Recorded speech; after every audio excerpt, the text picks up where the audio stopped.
Buenas tardes aquí en Chile. Este es el tercer capítulo, episodio, como quieran llamarlo, del podcast de hipertrofia. Y en este capítulo en particular vamos a estar conversando, como siempre, con Jan sobre Hola. hola Jan, sobre volumen de entrenamiento y frecuencia de entrenamiento. Yo soy Felipe Vargas, profesor de educación física, estudiante de magíster de actividad física y deporte, etcétera, etcétera. Y estamos con Jan, que es investigador amateur, y vamos a hablar sobre lo que nos dice la ciencia actual, o sea, lo que los estudios han comprobado o nos muestran sobre la frecuencia y el volumen de entrenamiento para hipertrofia, y a lo mejor vamos a pasar por ahí por fuerza.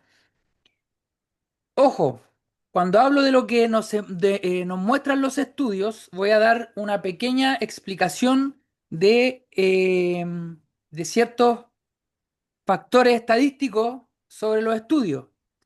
Hay un dicho de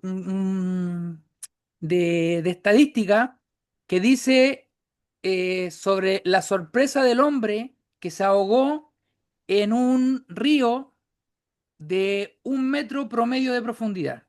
¿Qué quiere decir eso? ¿Cómo te ahogas tú en un río de 1 metro de promedio de profundidad?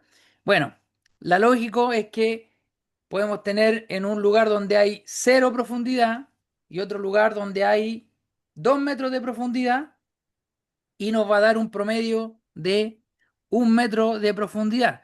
Lo mismo pasa aquí con el caso de la estadística en los estudios.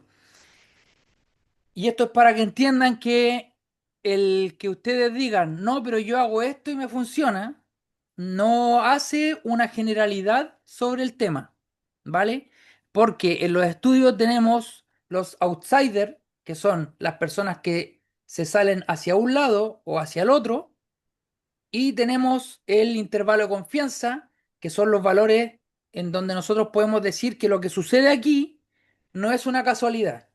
Lo que sucede aquí es una generalidad, o sea que es muy probable que suceda.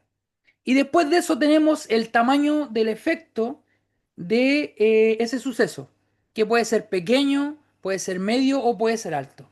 ¿Qué significa que el tamaño del efecto sea pequeño? Por ejemplo, si yo cambio la variable a y le sumo uno más, va a haber una diferencia que siempre va a surgir, o la mayoría de las veces va a surgir esa diferencia, pero es tan poca que podría ni siquiera interesarnos hacer ese movimiento, ¿vale? Es como si yo le echo una pizca más de sal a la comida, va a estar un poco más salada, pero va a estar tan poco más salada que no va a hacer ninguna diferencia. No la va a volver más rica, no la va a volver más mala, no la va a volver mejor. Va a ser la misma comida con un poco más o un poco menos de sal, pero no va a cambiar en nada. Eso es el tamaño del efecto. Si yo digo que el tamaño del efecto es medio, es quizá ya le eché un poquito más de sal a eso, y por lo tanto sí ya el sabor comienza a cambiar. Y ya un tamaño de efecto grande es cuando hay un cambio más o menos significativo entre realizar algo o no realizarlo, o entre un grupo y otro grupo, o entre un protocolo y otro protocolo. Eso es lo llamado tamaño del efecto. Esas dos cosas son lo más importante que nosotros vemos en los estudios. Lo que es la confianza, o sea, que generalmente está representada por una P en los estudios. Cuando ustedes vean una P igual o mayor o menor a 0,05, quiere decir que el 95%, si dice que P es mayor a 0,5, quiere decir que hay menos del 95% de probabilidades de que eso ocurra. Y ese factor uno lo anticipa, uno dice antes, ya, yo voy a trabajar con un 95% de confianza. Si las cosas ocurren dentro de ese 95% de confianza, quiere decir que no es una casualidad, que esto que está sucediendo no es al azar, sino que siempre o la mayoría de las veces que yo aplique esto, voy a tener estos resultados. Eso es el factor de confianza de un estudio, el saber si es que lo que estoy haciendo o los resultados que me dan son en base a lo que yo estoy aplicando o es simplemente una casualidad. Y eso es lo que determina si la hipótesis es nula o no. ¿vale? Eso es lo primero. Y lo otro es el tamaño del efecto, que sí, ya no es casualidad, pero será tan importante. Entonces, ¿por qué toda esta introducción? Para que ustedes entiendan que van a haber estudios que van a decir una cosa y otros estudios que van a decir otra. ¿Por qué? Porque posiblemente una persona más que entra al estudio puede cambiar ese promedio y puede sacarnos a lo mejor del tamaño del efecto, achicarlo, aumentarlo, o una variable que nosotros cambiemos puede cambiar el tamaño del efecto, o una variable que nosotros agreguemos puede inclusive cambiar los intervalos de confianza y por ende dejarnos fuera de los rangos que nosotros nos propusimos para decir que esto es o no azar, ¿vale? Y como les digo, esto lo estoy diciendo antes porque en este caso en particular, si nosotros hablamos de frecuencia, por ejemplo, tenemos un metaanálisis de Schoenfield del 2016, creo, donde dice más frecuencia es mejor. Y luego tenemos otro del 2018-19, donde dice la frecuencia da lo mismo mientras igualemos el volumen. Y la gente ahí es donde se confunde y dice, oye, pero una persona dice una cosa, otra persona dice otra, este estudio dice A, este dice B, ¿por qué? Bueno, porque como les digo, aplicar una variable más o restar una variable más puede cambiar tanto la P de confianza como el tamaño del efecto. Y eso nos va a cambiar las conclusiones del estudio. Ya, habiendo dicho eso, como introducción general, ahora le doy la palabra a Jan para que nos cuente eh, qué es lo que encontró él en la investigación de esta semana. Bueno, tuvo 2 semanas para investigar sobre volumen y frecuencia. Primero hablemos sobre qué nos dice la literatura del volumen de entrenamiento. Ok, ¿sobre qué nos dice la literatura? Pues bueno, tenemos por ejemplo múltiples metaanálisis en los cuales se ve que hay una relación dosis-respuesta positiva del volumen de entrenamiento en la hipertrofia. Es decir, que a más volumen de entrenamiento, más hipertrofia muscular. Pero con retornos decrecientes. O sea, esa respuesta va a ser cada vez proporcionalmente menor. Por ejemplo, en esos metaanálisis tendríamos, por ejemplo, al de Schoenfield, tendríamos al metaanálisis de Pellant, etcétera, etcétera. Y además de multitud de estudios donde precisamente se ve esa relación dosis-respuesta positiva. Pero obviamente con evidencia mixta, ya que no necesariamente todos los estudios de volumen de entrenamiento encuentran una diferencia significativa a favor de que más volumen de entrenamiento es más hipertrofia. Bueno, eso, como les decía, eso puede suceder justamente por cambios en metodología o protocolos del el estudio. Por ejemplo, si nosotros decimos que una persona está haciendo, hay un estudio donde la persona está haciendo 12 series, ¿ya? Y de 12 series la aumentamos a 16 series, y en la medición, en 8 semanas, no hay diferencias de hipertrofia. Bueno, eso fácilmente se puede explicar porque en las 12 series ya estamos en un punto donde los rendimientos son notablemente decrecientes, por lo tanto, 4 series más no van a hacer ninguna diferencia. Lo cual no quiere decir que si yo a esas 12 series le agrego 12 más, no voy a ver diferencia. Entonces, esos estudios en particular hay que revisarlos y tener en cuenta esos factores de justamente lo que habló Ian, que o sea, como resumen de volumen, hay un consenso general de que más volumen, con excepción de ciertas disidencias que hablan del edema, que hablan de los mecanismos solamente, con excepción de esas disidencias, de esas personas que no están de acuerdo con esto, que son puntuales, hay un consenso científico en que más volumen siempre va a ser más ganancias musculares, pero con beneficios decrecientes. O sea que cada serie extra que yo agrego me va a entregar menos retorno de hipertrofia. Por lo tanto, en esos estudios en particular, hay que tener ojo con cuánto extra estamos agregando nosotros y si ese extra es significativo, ese valor marginal es significativo, dependiendo de dónde yo estoy. Porque si yo estoy aquí al inicio de la curva, si yo hago 3 series Y de 3 series paso a 9 es más volumen. O sea, ya estamos hablando que de 3 a 9 objetivamente es más volumen. Cuantitativamente puede que la magnitud de eso extra no sea tanto. Y en 9 todavía hablemos de un volumen moderado. Pero de 3 a 9 voy a tener más ganancias. Eso es, y va a ser notorio. De 9 a 12 posiblemente ya no sea tan notorio y de 12 a 18 va a ser menos notorio, pero de 12 a 24 ya va a ser notorio. Entonces, todo esto es un tema de rangos y magnitudes, de dónde yo estoy tomando mi base y hasta dónde me estoy lanzando para ver si esto es mejor o no. ¿Vale? Eso hay que tenerlo en consideración cuando nosotros revisamos estudios sobre volumen de entrenamiento. Eh, Nos vamos a ir más al detalle del volumen de entrenamiento en un minuto, pero mientras danos un resumen de qué dice la literatura sobre la frecuencia de entrenamiento. Bueno, sobre la frecuencia sí es un tanto más complicado, ya que como tal y como tú mencionaste, tenemos metaanálisis que favorecen más frecuencia, otros en los cuales no se dan diferencias significativas y eso. Este, pero cuando observamos los estudios de forma individual, precisamente se ve como unos estudios favorecen a más frecuencia, otros no lo hacen y otros es simplemente es similar. O sea, tenemos tantos estudios en donde se ve que, por ejemplo, una frecuencia 3 es superior a una frecuencia 1 a igualdad de volumen de entrenamiento.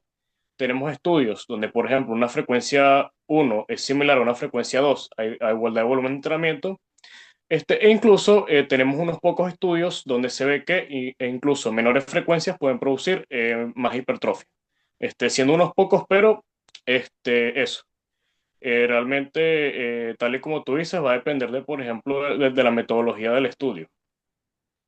Em, pero eso, normalmente suele haber una tendencia sobre que frecuencia 2 es más eficiente que frecuencia uno. Eso sí, es lo que normalmente se ve en ciertos metaanálisis, como el metaanálisis de Schoenfeld que tú mencionaste, en el mismo metaanálisis de Pellant, de volumen de entrenamiento, que también habla de frecuencia.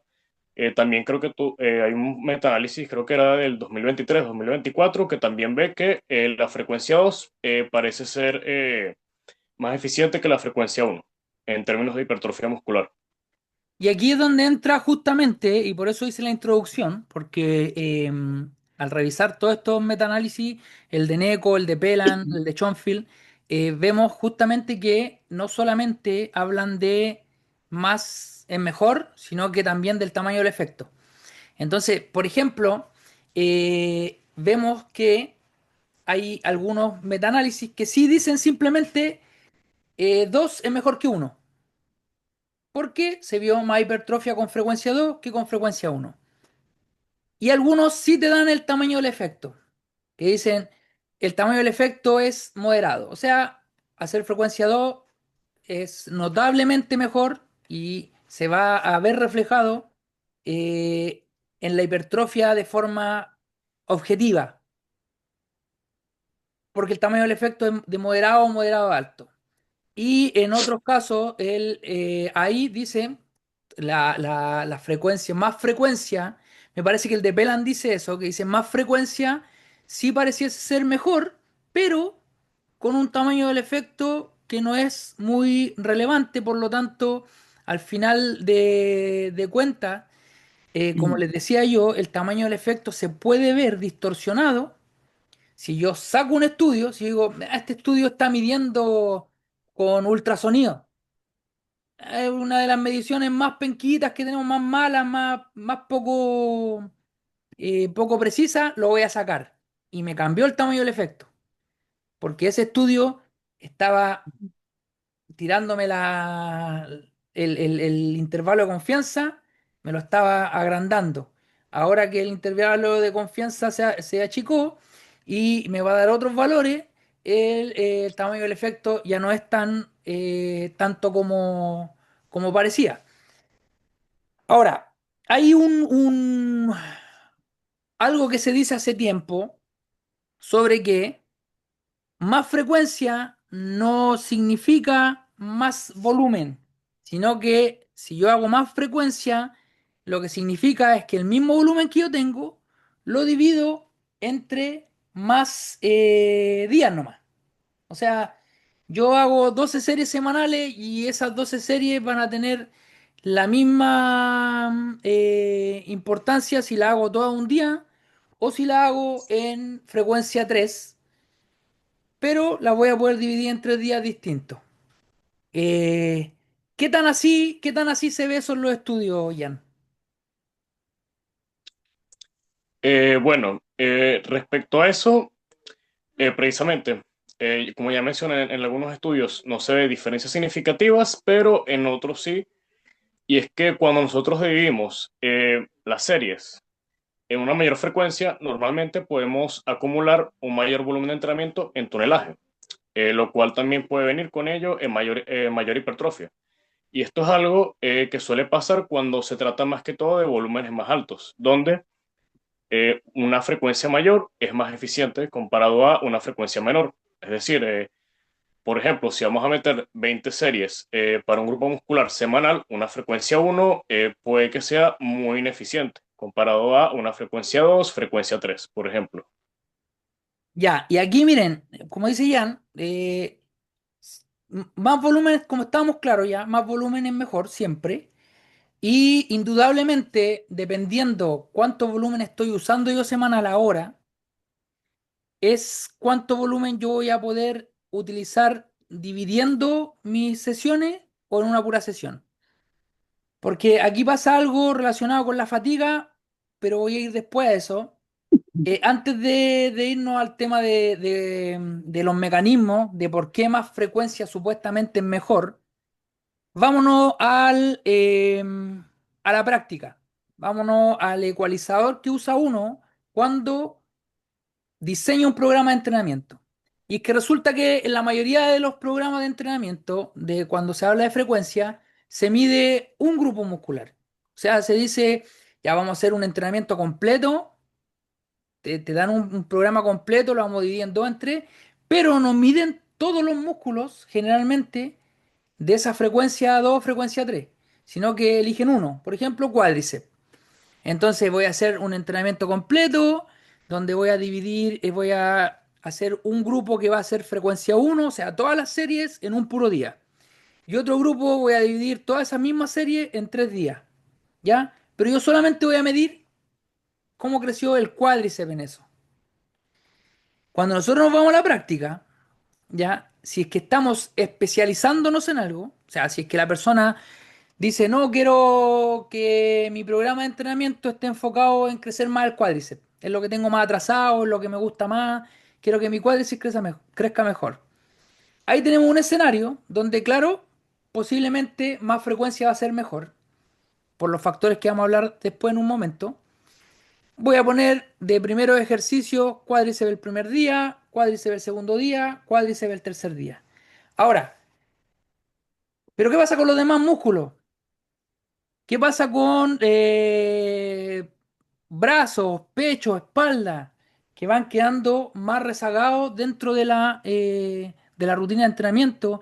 Y sabemos que entre más abajo está un músculo en la rutina de entrenamiento, podría verse afectado más o menos por la fatiga de esa sesión, ¿cierto? Entonces, cuando nos vamos al tema práctico, al cómo diseñamos la rutina, la frecuencia va a tener importancia o va a tener más importancia, según yo, cuando estamos especializando algún grupo muscular. En cuanto a la hipertrofia, en cuanto a la hipertrofia. Ahora, en cuanto a la parte psicosocial, o sea, tengo poco tiempo, no puedo ir 4 veces a la semana al gimnasio, puedo ir 3 o 2 solamente, ya es otro tema. Ya es otro tema donde la frecuencia sí cobra más importancia por un tema de justamente tiempo, un tema de optimización. Ahora, según Jan, lo que se habla en redes sociales, ¿cuál sería el mecanismo por el cual más frecuencia es mejor? ¿Cuál es eh, cuál es el argumento con el cual defienden que más frecuencia es mejor? Primeramente, argumentan que la elevación en la síntesis de proteínas después del entrenamiento dura más o menos entre 36 y 48 horas y que después de eso inicia un periodo de atrofia en el cual se pierde masa muscular, lo cual hace y dicen que entonces a más frecuencia tú utilizas, previenes ese periodo de atrofia y en consecuencia al final de la semana estás más positivo en cuanto a ganancias musculares. Entonces, bajo esa premisa, se debería ver en la evidencia científica, en la literatura, que entonces más frecuencia debería tener una magnitud del efecto grande en cuanto al aporte de hipertrofia, por ejemplo. Claro, por el tema de la atrofia y el tema de la síntesis proteica. Pero sabemos, esta es una discusión entre investigadores y una discusión también en literatura, que esas son teorías que no se han podido comprobar 100%. No hay cómo aislar ese factor y decir realmente, bueno, esto es así o no es así. En cuanto a la atrofia, por ejemplo, se ve atrofia significativa cuando hablamos de alguien que entrena y después deja de entrenar. Y diferente atrofia cuando hablamos de alguien que entrena y después está en cama. O cuando hablamos de alguien que entrenaba cierta cantidad de tiempo y después dejó de entrenar, que es diferente que alguien que lleva 2 meses entrenando, alguien que lleva 3 años, alguien que lleva 5 años. También es diferente a alguien que pasó de entrenar a no entrenar y su vida es estar en el computador. Con alguien que pasó de entrenar a no entrenar y su vida es un poquito más activa físicamente, no sé, alguien que trabaja en la construcción, cargando camiones, qué sé yo, cualquier actividad que requiere un poquito más. Como sea, la parte de la argumentación en cuanto a la síntesis de proteína y a la atrofia aún es teórica, aún es teórica, aún es algo que no está 100% comprobado que esto es así o no es así. Están Claro, y lo toman utilizando, como... porque están utilizando también, inclusive en esa discusión se han metido estudios en palomas, en pájaros, en ratones. Ah, Y sabemos que aunque hay mecanismos que se pueden uno extrapolar de ciertos animales, producto de la vida del animal, o sea, un ratón no vive 80 años como una persona, una paloma no vive 80 años como una persona, un ratón no se demora 18 años en completar su madurez física y una paloma tampoco. Por lo tanto, los ratios de síntesis proteica posiblemente tampoco responden a los mismos tiempos de un humano. Porque la degradación celular de cada uno y la creación celular posiblemente está en diferentes ratios, podría ser. Por lo tanto, no son tan fiables esos datos. Tampoco los de inmovilización. Eh, en cuanto otro dato que usa mucho Chris es sobre el volumen de mantenimiento contra eh, volumen que te va a producir hipertrofia. Y ahí tenemos otro tema, que lo podemos ver, por ejemplo, en el metaanálisis de NECO, que ahí separan el volumen de entrenamiento, cómo afecta a diferentes músculos. Ven cuádriceps, ven bíceps, ven tríceps, y no recuerdo cuál es el otro músculo que ven. El tema es que, o me parece son esos tres. El tema es que no todos los músculos, según el metaanálisis de NECO, responden con la misma magnitud de efecto a distintos volúmenes de entrenamiento. Entonces, un estudio que mostró que si yo hago 3 series una vez a la semana, me voy a demorar una semana entera entre que crezco y me atrofio y a la siguiente semana estoy igual. O sea, 3 series de volumen de mantenimiento. Eso es relativo porque lo están midiendo en un grupo muscular, no en todos los grupos musculares, y por ende ya lo vemos también en el metaanálisis No, no en el metaanálisis, perdón, en el estudio donde se ve que dos series, y yo siempre digo dos series entre comillas porque para mí fueron cuatro, dos series de curl de bíceps o de bíceps, dos series de bíceps, dos veces a la semana, produce hipertrofia. Y con eso ya todos dijimos, solo hace falta dos series a la semana para producir hipertrofia. Pero eso es en el bíceps. Y nos están contando el volumen indirecto en ese estudio que dio los remos, que también hacían remo, porque tenemos estudios que los vimos la semana pasada, donde el remo también produce hipertrofia en el bíceps. Entonces ya no eran dos series, eran más series, pues, eran las de bíceps combinadas con las de remo. Y por otro lado, eso en el bíceps. Si nos vamos al cuádriceps, en el cuádriceps no hicieron dos series, hicieron tres series un día y tres series otro día. O sea, en el cuádriceps no se dio la lógica de que se necesitan dos series o una serie a la semana para producir hipertrofia. En el cuádriceps en ese estudio hicieron tres series un día, tres series en otro. O sea, hicieron seis series para ver que había hipertrofia en el cuádriceps, eh, a diferencia en el bíceps, necesita más volumen. Y así como músculos puede que necesiten más o más volumen, puede que músculos se vean beneficiados de más o menos frecuencia. ¿Alcanzaste a ver algo de eso en algún estudio donde se hiciera alguna comparativa? Bueno, ahí sí te puedo decir que la evidencia es bastante mixta y no te podría dar afirmaciones, porque, por ejemplo, hay un estudio en el que más frecuencia sí favoreció al bíceps, pero no al cuádriceps, por ejemplo. Mientras que en otro estudio, más frecuencia no favoreció al bíceps. O sea, Ahí es lo que les digo yo, porque va a depender mucho de qué ejercicio se eligió para bíceps, de cómo se ejecutó ese ejercicio para bíceps, de qué tanta intensidad se le dio a ese ejercicio para bíceps. Y muchos factores que nosotros en el estudio a veces no los podemos ver porque no está explicado, porque no hay un video respaldando cómo fueron los entrenamientos. Y todo eso puede distorsionarnos el resultado de un estudio. Y ahí es donde sí tiene cierto sentido contrastar con los mecanismos, ¿cierto? Pero, como yo digo, no nos sirven los mecanismos si no los entendemos bien.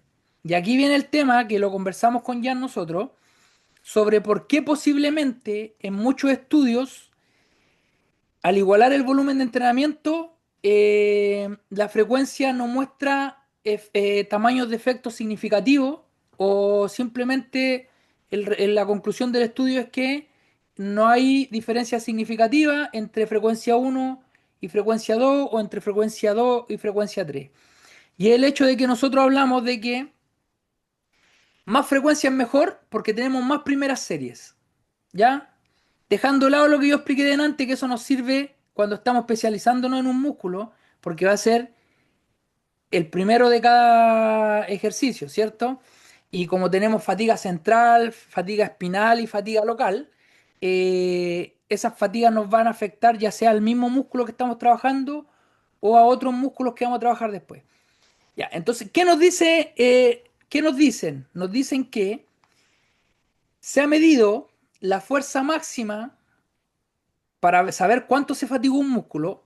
Se mide la fuerza máxima pre y post el entrenamiento, ¿ya? Y en eso se determina que, por ejemplo, cuatro series fatigaron tanto porque disminuyó la capacidad de fuerza máxima, o que cinco series se demoran tantos días en recuperar porque disminuyó la capacidad de fuerza máxima. Y tenemos también el reclutamiento, no el reclutamiento, la activación muscular en base a electromiografía. Se hicieron tantas series, se midió pre la electromiografía, había tanta activación y después se midió de nuevo, había menos activación. ¿Y qué es lo que concluyen con eso? En que el reclutamiento de unidades motoras cae, ¿ya? Que mi segunda serie tiene menos reclutamiento que la primera, que la tercera tiene mucho menos que la primera y que la cuarta ya prácticamente es inservible. O sea, yo hago cuatro series de un músculo y la cuarta es inservible porque el reclutamiento poco menos cayó a las fibras tipo 0A. o las tipo 0,5 A. Ya, ni siquiera las fibras tipo 1. O sea, ni siquiera le dan chance de crecer a las fibras tipo 1 con 4 series. Pero ¿qué pasa? Nosotros sabemos que la fuerza está compuesta de varios factores, ¿cierto? Coordinación, de la cantidad de fibras que estén activas, o sea, de reclutamiento, y de la tensión mecánica, ¿vale? Ya. Entonces, lo que nosotros hemos conversado con Jan, ¿qué pasa si el reclutamiento no cae tanto como nosotros pensamos? Ah, pero es que la electromiografía muestra que hay menos activación. Ya, pero también nosotros sabemos por estudios que después de hacer una serie, las unidades motoras de alto umbral disminuyen su umbral de activación. O sea, yo necesito menos, voy a necesitar menos señalización para que las mismas unidades motoras se activen. Entonces, como lo que se mide es la señal, la activación eléctrica que llega al músculo, posiblemente la señal, aún siendo menor, va a activar las mismas unidades motoras. Posiblemente porque hay estudios en los cuales se teoriza que las fibras, de hecho hay algunos que no se teoriza, sino que es casi comprobado que las unidades motoras de más alto umbral bajan su umbral de activación después de series previas. Se vio en un estudio donde era de Dropset, se veía cómo afectaba la activación muscular el dropset y cómo la afectaba una serie lineal. Y se veía que el dropset, a lo largo de toda la serie, con dropset incluido, no cayó, se mantuvo casi igual que la de una serie tradicional. ¿Vale? Entonces, la fatiga espinal posiblemente podría ser menor que la que nosotros pensamos.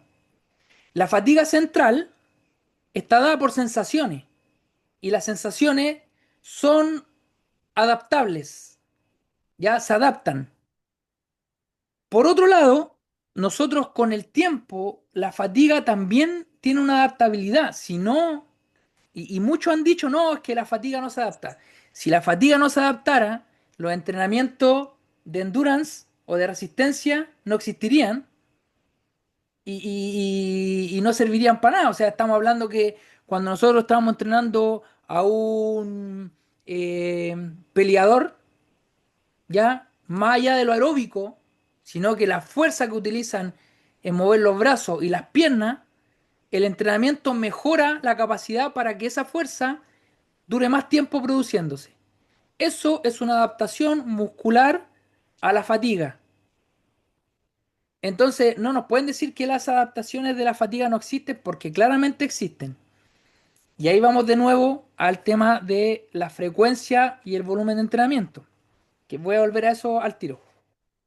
Entonces, con ya lo que estamos hablando es que a lo mejor lo que baja no es la activación o no es el reclutamiento, puede que baje la activación, pero no baja el reclutamiento de unidades motoras. Sigo reclutando, digamos, casi lo mismo, ¿ya? Aquí están las tipo 2X, las tipo 2B, o 2A, perdón, 2X, 2A, la 1 o 2 están por aquí. Entonces, primera serie, segunda serie no bajo aquí. Si es que bajo, bajo aquí, en cuanto a reclutamiento. Tercera serie no bajo aquí, bajo aquí. Cuarta serie, bajo aquí. Quinta serie, bajo aquí. Y así. Eso es lo que bajo. No bajo primera serie, segunda serie, ya en la tercera serie estoy activando solamente o reclutando solamente tipo uno. No sucede así. La, la información que tenemos nosotros, los datos, viendo los volúmenes de entrenamiento, claramente nos dice que no funciona así.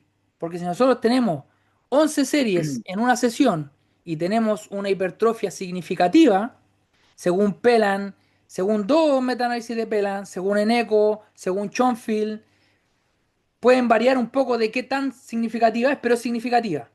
10 series en una sesión e hipertrofia significativa. Entonces, obviamente, no baja así. ¿Qué es lo que puede que disminuya la tensión mecánica? Nuestra pérdida de fuerza puede estar dada por menor tensión mecánica.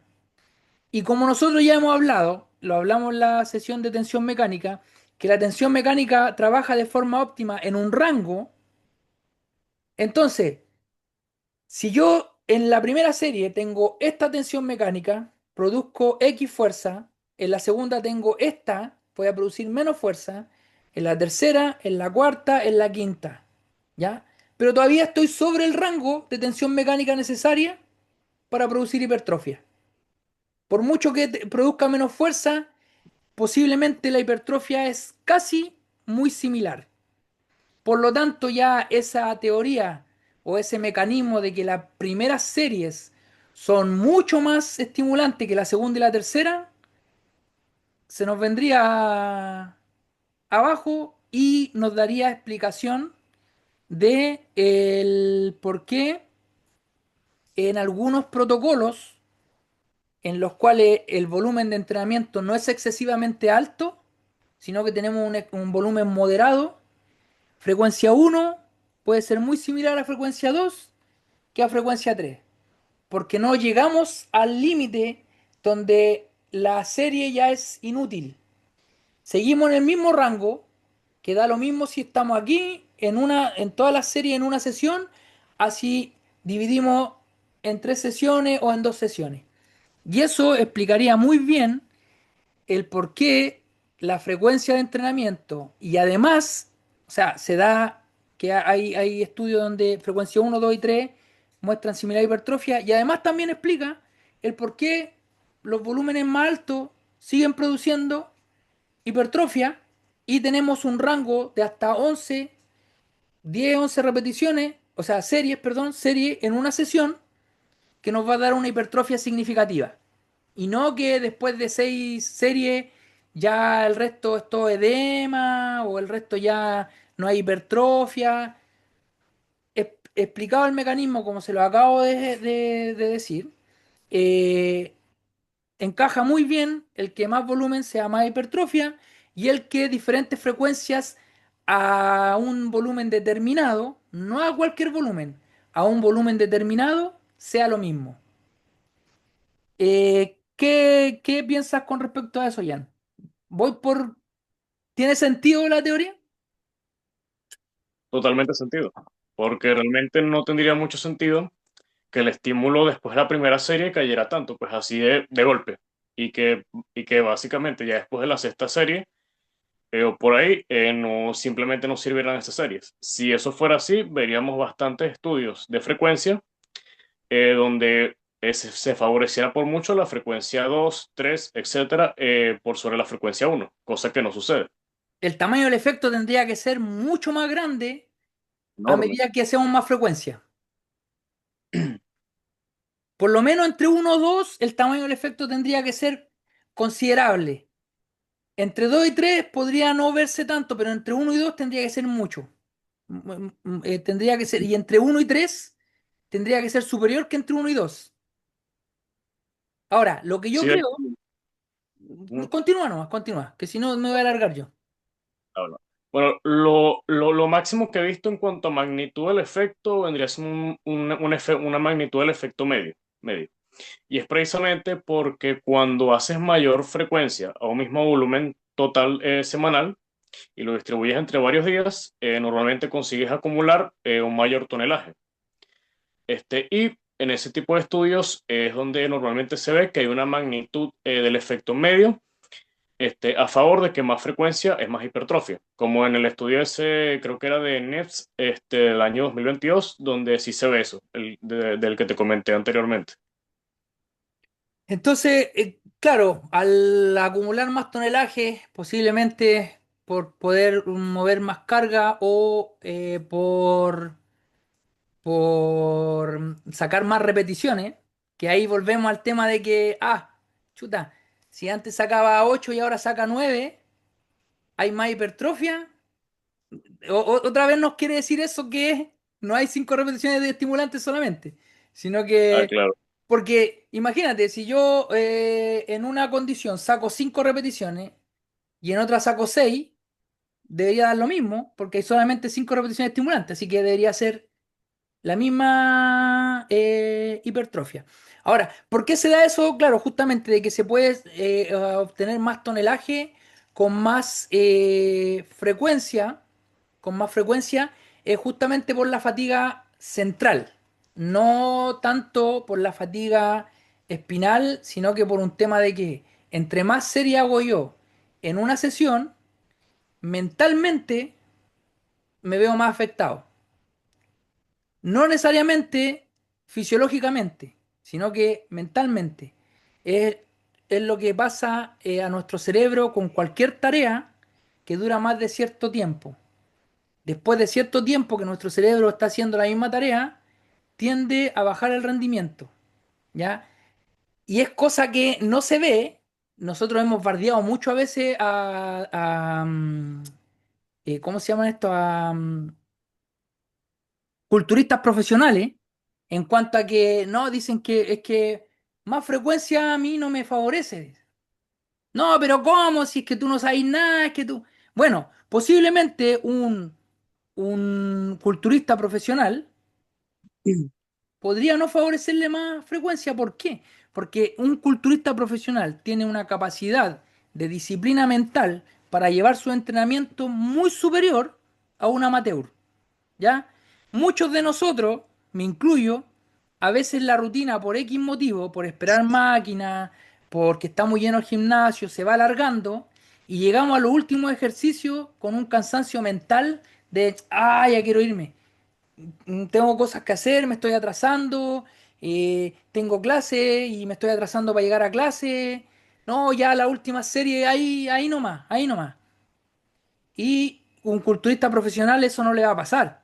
Un culturista profesional de partida no va a ir a entrenar por lo general a un Smart Fit donde va a estar lleno, sino que va a ir a un gimnasio más especializado donde va a tener más máquinas a su disposición y como sea, aunque la sesión dure 3 horas, su mente tiene otro enfoque, entonces muy posiblemente él va a llegar a esa 10ª serie de cuádriceps con todo el ánimo que tenía en la primera, cosa que no pasa con una persona amateur, o menos todavía, nosotros, o la mayoría de nosotros que somos culturistas recreacionales, como le llama Edson Paredes, el, el- el mexicano, él le llama culturista recreacional a todo aquel que va al gimnasio a entrenar para mejorar su físico, pero no con una mentalidad profesional o para competir. Entonces, todos aquellos que somos culturistas recreacionales tenemos otras prioridades distintas a entrenar. O sea, todos entrenamos y estamos aquí por esto, pero no va a ser lo más importante en la vida. O sea, a mí no me van a llamar y decir, oye, necesito que estemos a las 12 en una reunión de negocio y yo no le voy a decir, uy, a las 12 estoy entrenando. No, pues, ¿sabéis qué? Dejémoslo para la tarde. Ese negocio de $1 millón, dejémoslo para la tarde porque estoy entrenando. Oye, ya listo, dejo esto hasta la mitad y me voy. Y chao con el entrenamiento y me voy a atender el negocio. Porque tenemos otra prioridad. Entonces, después de tanta vuelta, lo que voy es que muy probablemente a los culturistas profesionales les afecte menos más serie en una sesión que a nosotros por un tema mental, o sea, de fatiga central, que de mecanismos o de fatiga espinal, que ya es un tema más fisiológico, y de tensión mecánica, que también es un tema más fisiológico-mecánico, ¿cierto?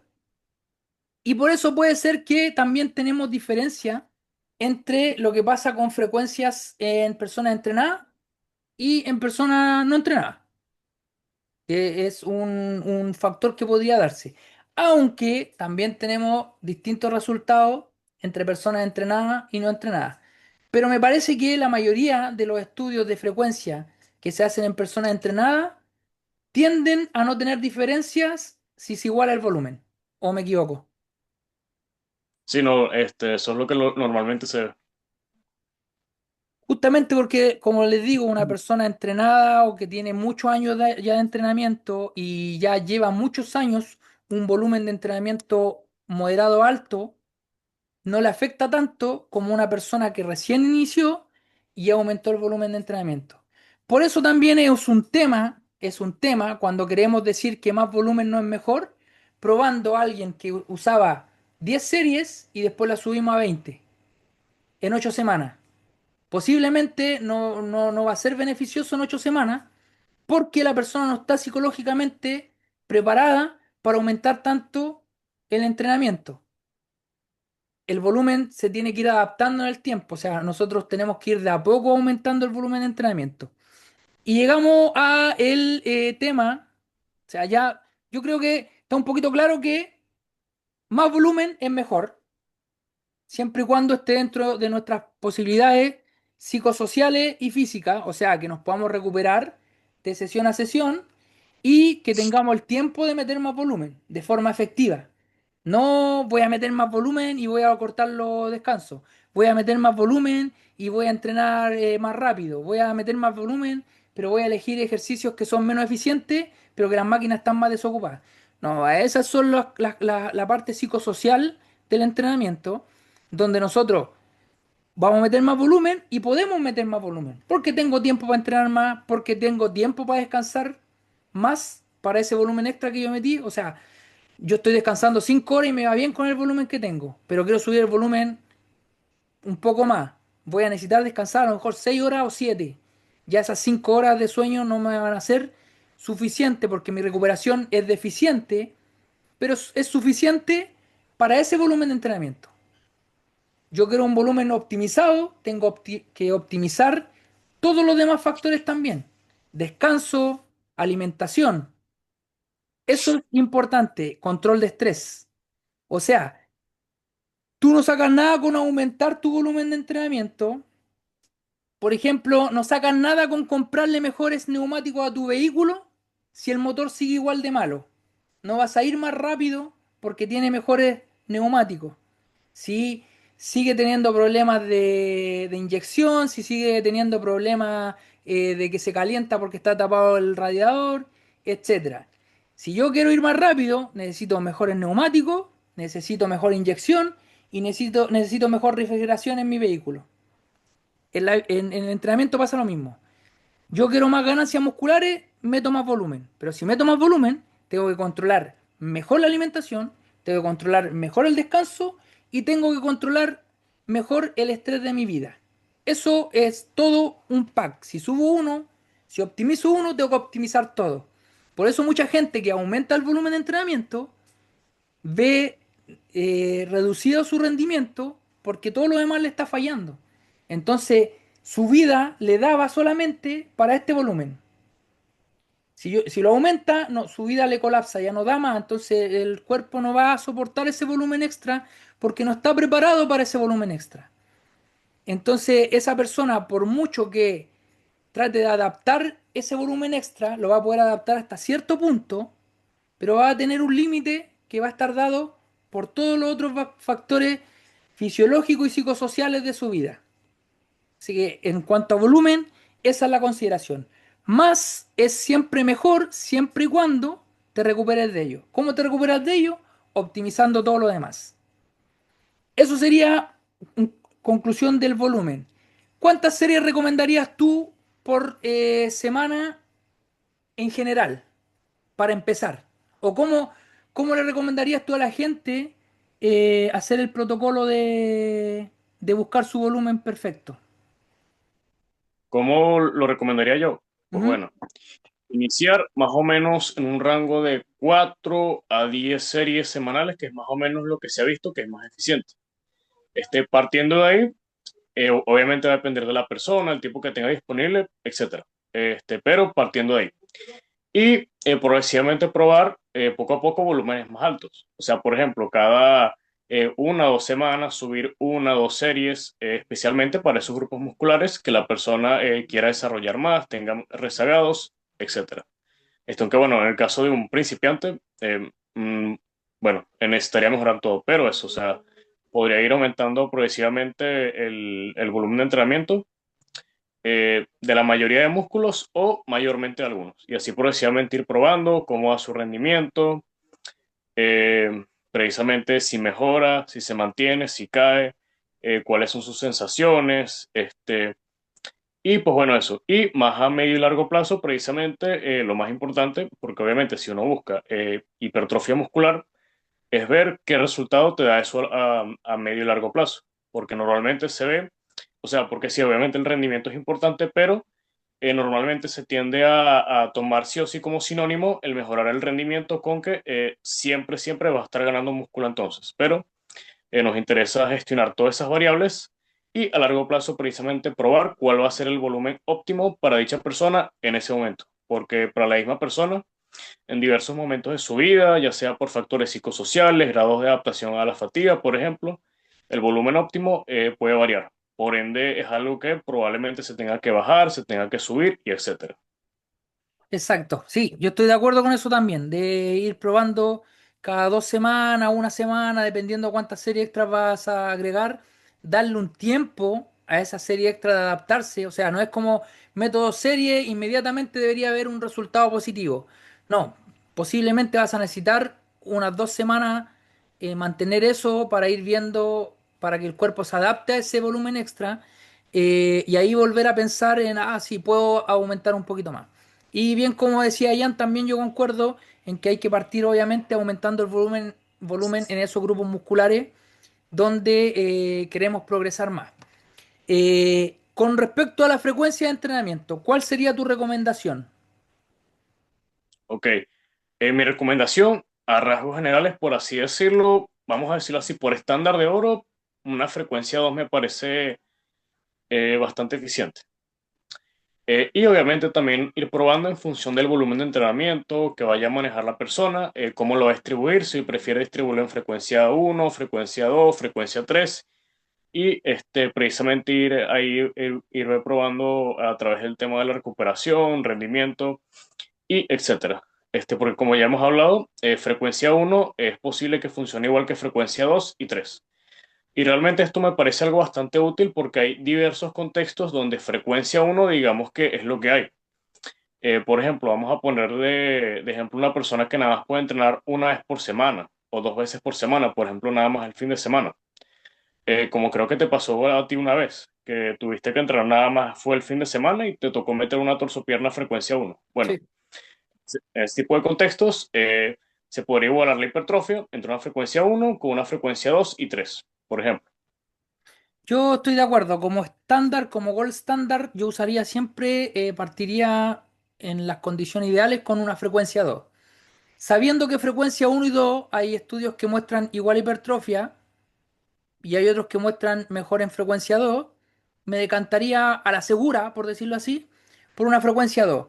Y luego de eso ya vendrían los matices. Por ejemplo, si yo no sé si puedo entrenar 4 veces a la semana o tres, no sé.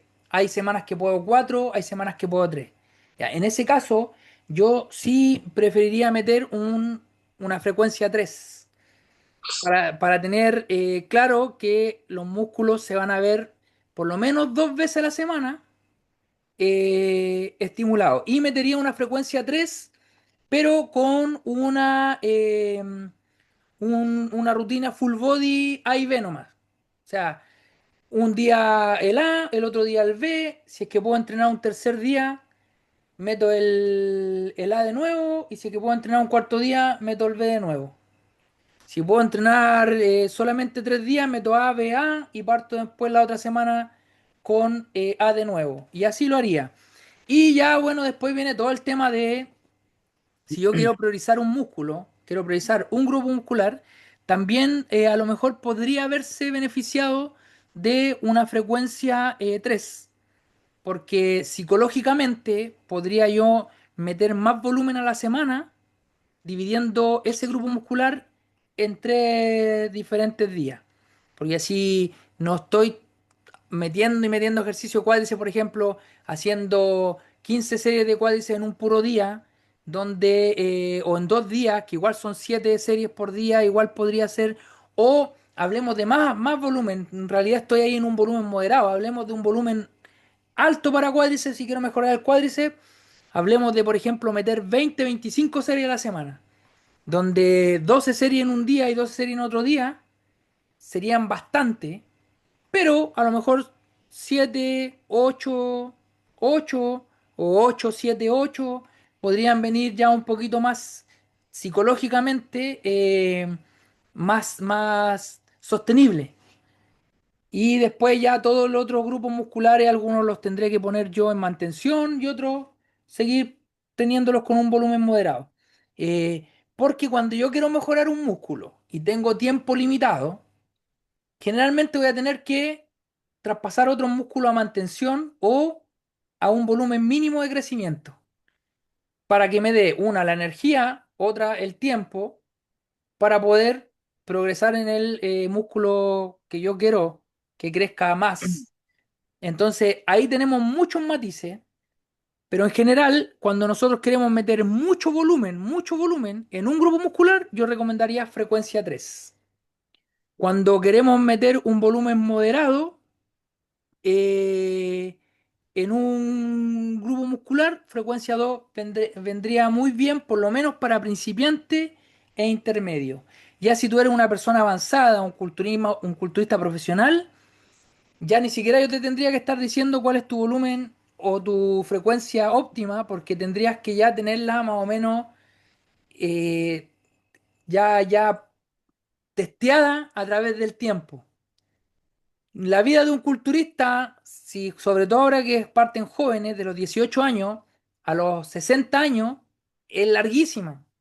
Entonces, esa preocupación de justamente lo que dijiste tú, el volumen en el tiempo puede cambiar. Puede haber épocas donde soporte mucho más volumen, otras menos, otras más, otras menos. Lo mismo va a pasar con la frecuencia. Van a haber veces que me va a favorecer una frecuencia 2, otras veces una 3, justamente por especialización de músculo, por mucho volumen en algo, por menos volumen en otra cosa, por factores psicosociales que van cambiando. Tuve un hijo, entré a estudiar una carrera, entré a un proyecto nuevo que me requiere más tiempo. Todos esos factores nosotros podemos ir durante el tiempo modificando. Frecuencia 2, frecuencia 3, frecuencia 1, tal cual como decía ya me pasó a mí. Estuve una temporada pudiendo solamente entrenar sábado y domingo. O sea, ni siquiera era 2 días a la semana cualquiera. Eran sábado y domingo. Al ser 2 días seguidos, un full body no me venía bien porque machacaba los músculos un día y otro. Entonces tenía que hacer un torso un día y pierna otro día para que no se vieran con una interferencia entre los músculos. Y tenía que hacer un volumen bastante alto cada día. Que el día que iba segundo sí se veía afectado por el día que iba primero, porque el volumen era alto. Otro factor a tomar en cuenta. Si yo voy a hacer una frecuencia 1, posiblemente tenga que dejar un día intermedio entre un grupo muscular y otro porque la fatiga central sí me va a afectar para el siguiente día. Entonces, son muchos matices. Imposible que nosotros en una hora se lo aclaremos todos, toquemos cada punto. El podcast no tiene la funcionalidad de ser una guía paso a paso, sino que es darles a entender el global de las cosas para que ustedes, mediante la práctica y mediante el entendimiento y la práctica y la experiencia de ustedes en su cuerpo, puedan ir matizando estas cosas, ¿vale? Y no se queden con el, no, más de 6 series no vas a crecer. No, entre 6 y 10 es el óptimo y ya más que eso no tiene sentido. No, frecuencia 3.5 es lo mejor. No, porque mira, llegamos hasta ese punto de inventar una frecuencia 3.5. O sea, entrena cada 36 horas. Un día vas a entrenar en la mañana y el otro día te toca entrenar en la noche. O sea, esas cosas son para niños nomás, para niños de 15 años, qué sé yo, o adolescentes que no tienen nada que hacer en su vida y pueden ir un día a entrenar en la mañana y al otro en la tarde. Son cosas de un mundo Bill Pap, como no sé si en todo el mundo le dicen Bill Pap, a ese mundo de Narnia que se crea cierta gente, donde puede hacer todas esas cosas que son muy poco eficientes. Aunque crean que son eficaces, son muy poco eficientes. Eh, Vean su volumen de entrenamiento en cuanto a sus tiempos y a lo que quieren conseguir. Vean su frecuencia en cuanto a sus necesidades y sus objetivos. Eso sería el cierre para mí. Más allá de eso, como les digo, no podemos darle cada detalle, cada opción, dimos algunos ejemplos aquí, pero no podemos dar cada matiz de todo porque son muchos matices que el que es entrenador sabe que los va aprendiendo con la experiencia del tiempo, con la prueba y error. Lo que nosotros intentamos aquí es darles una base para crear un criterio propio. No es que lo que dice esta persona es que no más de 8, que esta persona dice que frecuencia 3. No. Esto ustedes aquí se llevaron una base para crear un criterio propio, o por lo menos eso es lo que a mí me hubiese interesado que se obtuviera con este podcast. Te doy el cierre, Jan, y ya nos despedimos. Bueno, a modo de conclusión y resumen, más volumen es más hipertrofia. Siempre y cuando te recuperes, lo puedes aprovechar, ya sea por factores psicosociales, o sea, que tengas esa disponibilidad de poder hacer ese volumen de entrenamiento, que te sea rentable y algo similar con la frecuencia. Que sea con la que puedas distribuir mejor ese volumen de entrenamiento y con la cual lo puedas aprovechar y que precisamente entre dentro de tu disponibilidad y necesidades. Eso sería, bueno, yo estoy de acuerdo, pues más o menos resumió todo, que yo me alargo porque yo me voy así, me meto en el tema y me vuelvo loco. Jan tiene un poder de resumen mejor que el mío. Entonces, como acabamos de resumir, cerramos entonces el tema de volumen y frecuencia y lo invitamos para este otro jueves, que si Jan está de acuerdo, ya me gustaría entrar de lleno a lo que es el modelo de las 5 repeticiones y el por qué está mal, así derechamente. Le adelanto que está mal. Pero ya me gustaría que tocáramos ese tema para que quedaran claros ustedes en qué nos basamos los que estamos en contra ahora del modelo, que no reniego yo, que es un modelo que tiene ciertas bases mecanicistas que yo me las compré bien compradas en un momento y pensé que era así, pero cuando uno se mete en la investigación ya empieza a ver las realidades que son distintas a las ficciones que se crean en redes sociales. Entonces los dejamos invitados próximo jueves, tanto en TikTok, en el live, como el podcast que está ya siempre en YouTube el mismo jueves en la noche o a más tardar el viernes. Y con esto nos vamos despidiendo. Un gusto, Ian, como siempre. Estamos conversando y que tengas buen fin de semana. Tú también.